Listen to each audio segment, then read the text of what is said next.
uporabe ustne zgodovine pri pouku. Jaz pa se razdivam veliko, da ste vi referente s svojimi vprašanji. Jaz sem pripričana, da bo mnogo. Prosim.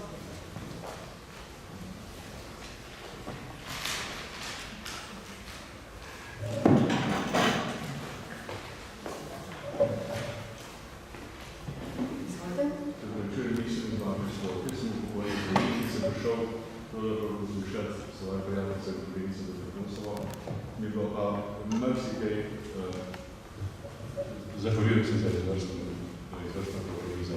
Ampak ker je gospa zadnje v zvezi z Zavoda za šolstvo, sem želel omeniti vprašanje med vi, ste v zadnjem letu štukirali. Eno od mojih kolegi, pediatri, pravzaprav ne vedo za perje slovenskih otrok po italijanskih taboriščih. In da niti ne vedo za lager v kampu in naravno. To je ena stvar, ki me je močno pretresla. Druga je pa, da sem s francoskim kolegom, prijateljem, pesnikom, pisateljem, katerega delo sem eno prevedel, eno je šlo pri nas nekaj njivih rož, kjer je raziskoval tudi uničevalna taborišča v Nemčiji. Zdravstveno raziskavo so obiskala Kampor, Gorje, Otok, Rižarno sva že bila Urha in sem ugotovil, da pravzaprav muzejskih virov za Urha nekako tam več ni, ker sem jih kot otrok nekoč bil deležen. Potem pa sem šel v muzej, Ljubljanski muzej, mestni muzej, in tam receptor vprašal, ki bi lahko do tega prišel. Sem ugotovil, da deklica ne ve, kaj je to vse druži. Jaz sem vprašal, če smem več, in je rekla, odgovorila, jaz sem študentka, ste študentka zgodovine, ja, sem rekla, ne veste, kaj je to sveti Urh. Zgodilo se je pač najbolj in je razložila pač, da stvar je vsakega profesora, če ga to zanima ali pa ne, da prijatelj vaš komentar. To je moja osebno doživetje. Izhajam pa iz tega, da sem razmišljal tudi, ki sem imam svoje zgodbe, osebne in družinske zgodbe iz Raba in Urha in imam še vedno Obravnava druge svetovne vojne na Slovenskem je seveda obvezno, tako da to profesori morajo obravnavati. Omenjali ste otroke. Na zadnjem zborovanju, to je bilo v Slovenj-Gradcu, sem imela pa referat ravno na to temo. Kako lahko ohranjena pričevanja teh otrok uporabimo kot vir za pouk zgodovine. Potem sem tudi napisala en tak obsežnejši članek, objavljen je v zgodovini v šoli, mislim, da je iz leta 2014, kjer zajamem vso to pestro paleto otrok tudi kot žrtev vojnega nasilja. Gre za otroke se pravi, če omenim najprej to nemško okupacijsko območje. Otroci izgnanci, ukradeni otroci. V novejših raziskavah se obravnava tudi naše otroke, žrtve holokausta, se pravi to judovsko skupnost na Slovenskem. In imamo recimo ohranjen krasen roman naše domače, ljubljanske, in potem je vojak z zlatimi gumbi. Tako da sem celo izbrala profesorjem odlomke, seveda bolj zaželeno je, da gredo to sami prebrati, ampak imajo odlomke, da bi jim olajšala obravnavo. Potem z območja italijanskih okupacijskih oblasti prav tudi te otroke internirance, ki so doživeli torej ta taborišča Rab, Bonars in druga italijanska taborišča. Tako da vsekakor način obravnave teh težkih tem posodabljamo. Verjetno ne moremo na tak način poučevati, kot so še nas poučevali, ko smo mi hodili v osnovno šolo. Gre za te sodobne didaktične pristope in ker gre za pričevanje otrok, je tematika učencem še bolj približana, ker gre velikokrat tudi za njihove vrstnike. Kako so oni doživljali te težke življenjske preizkušnje. Tako da veliko se tudi osebno s tem ukvarjam in imamo kar nekaj takšnih didaktičnih gradiv. Vem, da je tukaj tudi kar nekaj mojih profesorjev, lahko to tudi potrdijo ali pa tudi svojo izkušnjo iz pouka razložijo. moj današnji referat se pa na to povojno obdobje torej nanašal z namenom, da bi naši učenci spoštovali torej, in živeli življenje v pluralni demokratični družbi. To sem razumel, meni je že odsotnost vednosti o tem, med ljudmi srednje generacije, o rabu recimo, ali pa Pulha, odsotnost Pulha, nekako prisotnost Pulha v ljubljanskem zgodovini. V Lyonu recimo je muzej Resistance, kjer pravzaprav je bistveno manj v najbrž stvari, ampak imaš vodene ekskurzije, možne so opiski in da nekaj zveš. Tu se mi pa zgodilo, mogoče sem nesrečno na leto in s tem osebo in je dostop do tega muzejskega gradiva v Urhu zdaj, ki olajša. Nisem potem nadaljeval še.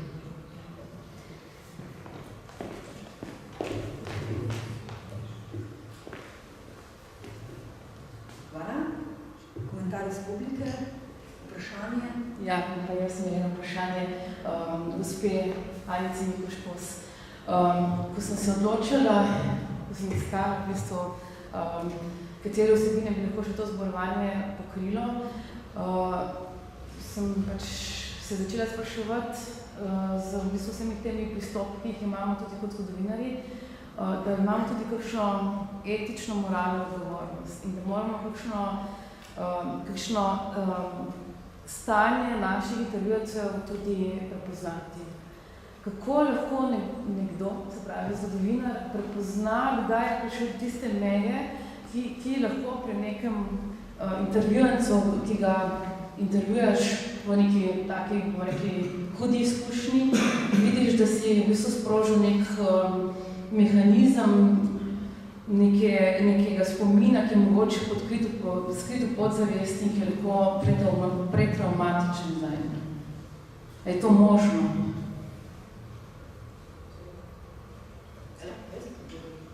V bistvu tisti, ki želi odgovor na tako vprašanje, čim več odgovora, pa čim več meni, prosim. Seveda je možno. Mislim, to je problem raziskovanja teh otrok, ki so doživeli travmo. In mimogrede, tu so se zelo lepe stvari dogajale med, se govorimo o balkanskih vojnah, ko so prihajali tujci raziskovati spomine otrok, ki so doživeli najhuje. Jaz recimo vem za to na Kosovu, v eni vasi, kjer so 60 civilistov pobili pred vaščanom, pred očmi ljudi. In zdaj so prišli raziskovati, kako so otroci to doživeli in koliko so traumatizirali.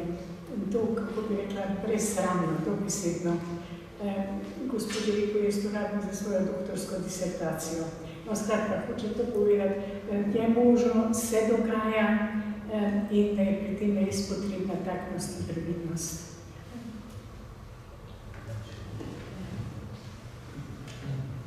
Pri tem zgodovinskem delu redno prihaja do teh čustvenih momentov, čeprav recimo v literaturi dobiš na svet, da se ne smeš osebno spogledati, da ne smeš izražati nekih čustev kot spraševalec, ampak dejansko skoraj to po moje, ne vem, koliko je to sploh mogoče, ker dejansko govorijo ljudje tudi o težkih stvareh in če pride do tega, je vsekakor za uspeh intervjuja zelo vredno, ker prideš do nekih globnih spoznanj. Recimo pri mojem delu lahko rečem, da se je skoraj vsakokrat zgodilo, da so se ti moji intervjujanci pa potem ne z njimi izjokali. Ko so govorili, kako je šel oče v partizani in podobne stvari, vedno je prišlo do teh emotivnih trenutkov. Se je pa zgodilo, da recimo nekaj ljudi, ki sem jih želela intervjuvati, niso sploh želeli govoriti o najbolj traumatičnih stvareh. Se pravi, recimo tudi v primeru holokausta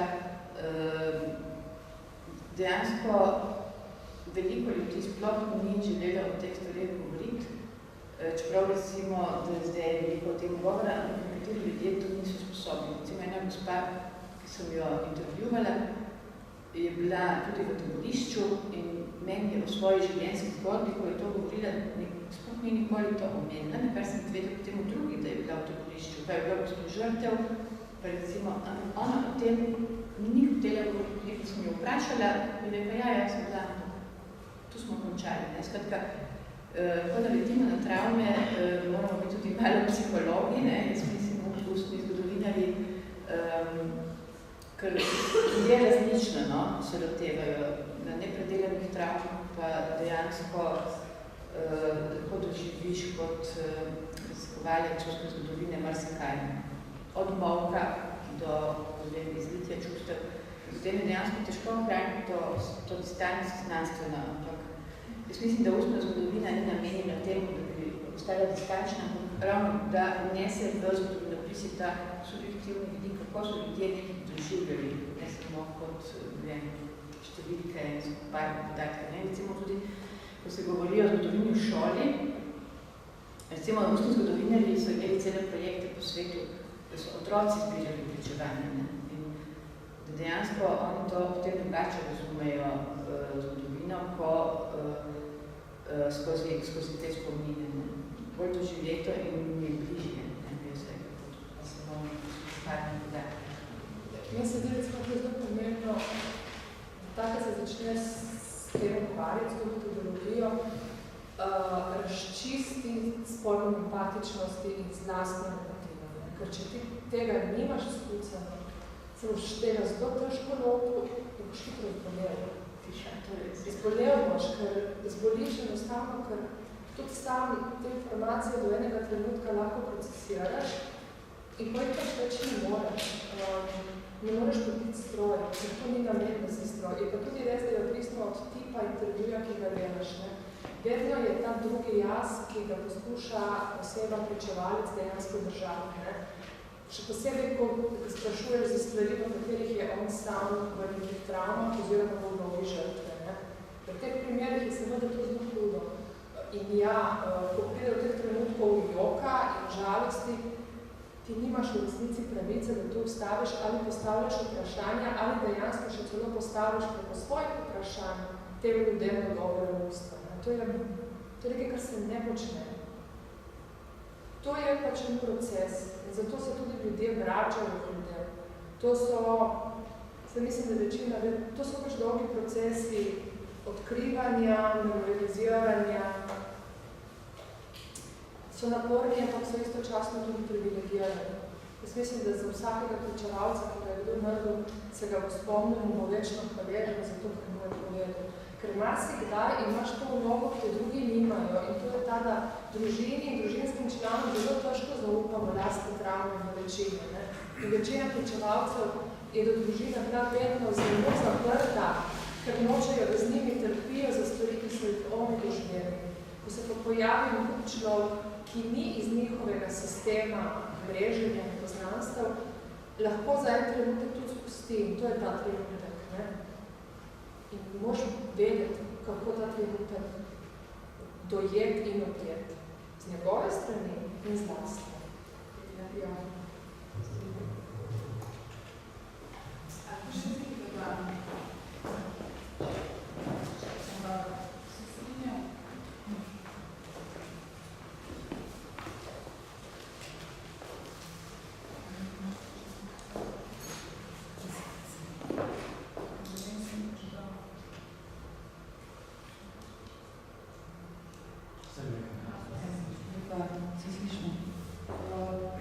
Ja, bi se strinjala z vsem, kar ste povedali in kolegica Vida in Kaja. Jaz bi dodala tu še par vidikov. Sama sem naredila nekaj intervjujev s prešednimi v Auschwitzu in predvsem sem se pozorila na drugo temo, da so preživeli njihovi svojci italijanskih fašističnih taborišč. En vidik je, da so ta pričevanja tudi mene kot raziskovalko zelo dotaknila. In ko sem bila pred leti mislim, da je to 10 let že, na konferenci Ustna zgodovina v Pragi, je bil posebej panel posvečen, kako raziskovalci pravzaprav upravljajo s temi svojimi težkimi izkušnjami, kako raziskovalci holokausta predvsem se soočajo z morami, z čustvenimi izbruhi, s temi spomini, ki se tudi v njih, podobno kot mi, če gledamo nek film, ki nas dotakne, se tudi vmes ta pričevanja še toliko bolj lahko živijo. Druga stvar je, da pričevalci, ki delijo zgodbo, ne nujno doživijo travmo, ampak doživijo tudi olajšanje v nekaterih primerih. Da so končno slišani, da jih je nekdo zainteresiran poslušati. Halo? Ja, halo. In pravzaprav je malo sporno misliti, da je govorjenje o nekih dramatičnih preteklosti vedno odraža kot neka travma. Seveda pa to mislim, da je eno zelo kompleksno področje, v katerem bi mogoče nekdo, ki je z področja psihologije ali psihiatrije vedel več povedati. Ena stvar je pa še, ki se dotika teh formalizmov, kako nasloviti, kako zaščititi pričevalce. Pred kratkim smo namreč mi prijavili en projekt, v katerem imamo kar precejšnji delež dopisnih pričevanj predviden. In etična komisija na evropski ravni nas je spraševala vprašanj z namenom zaščite pričevalcev, med drugim tudi to, kaj boste naredili, če boste se srečali z temi posttraumatskimi sindromi, kaj boste naredili, če se boste srečali z demenco. To so bila res konkretna vprašanja. In mi seveda tu nismo imeli pravih odgovorov, ker se s psihologijo zelo slabo poznamo, tako da smo pravzaprav najeli kolega iz oddelka za psihologijo, ki nam bo nekako svetoval in nam, se pravi predvsem nam, raziskovalcem, kaj narediti v primerih takih kritičnih mejnih. Tako da tu imamo še precej, smo še na precej tleh, ki niso dobro poznana, da nekaj razvojni vedini, da bi mogoče zaključila s tem, ampak hotel sem sam povedati še nekaj vidikov. Hvala. To so res zaključne besede, ki smo šli zdaj čez časovno omejitev. Tako da, ki smo se v prvi vrsti zahvalila gostom, da zanimive prispevke in seveda tudi diskusije, ki je potekajo v zaključku razprave. Najlepša hvala vsem za vašo prisotnost. Zdaj mogoče, da bo 10 ali ne.